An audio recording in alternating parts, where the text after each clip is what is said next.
markets are ending FY17 on a high amidst all the global as well as domestic headwinds. Anuj Singhal is with us with some more perspective. Well, Anuj, good morning. What's the key lesson really for the markets in the fiscal that's gone by?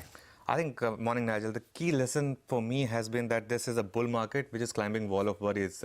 If at the start of year you were told that you'll have these events, Brexit, then, Donald Trump, being the US president and demonetization on the same day, and the market would give you 17% returns, I think you would have pinched yourself. But that's what's happened. The year started with a bit of a despair and ended with euphoria. Amidst all of this, if you see for the Sensex, it opened at 25,000. It went to a low of 24,500. After that, it's been a one-way journey, of course, now almost all the way up to 30,000.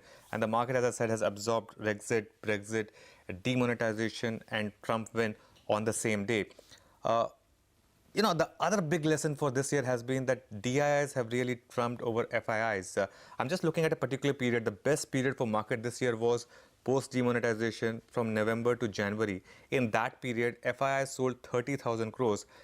And during this period, DIIs matched them dollar for dollar and more and bought 35,000 crore, and the market rallied 12% in that 2.5 month period, which was the best period of this financial year. So domestic investors made a lot of money at the expense of FIIs this year, which is the heartening aspect really, if you ask me.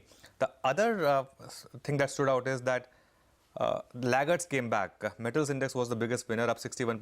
Hindalco was up 120%. Vedanta was up 200%. And PSU banks, they also finished second, 42% gain. And the new laggards, could this be year for the new laggards? Sun Pharma was down 16%. Infosys was down 15%. So that will be interesting to see for me for next year.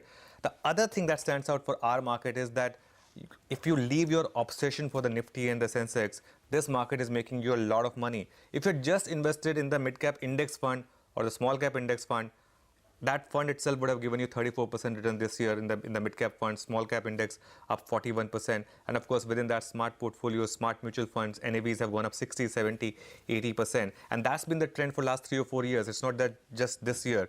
So it's a market in which you find bottom-up stock stories and you stick with them, and you make good money, and you buy all dips, chances are that you'll end up making money. Okay, thank you very much, Anuj, for that.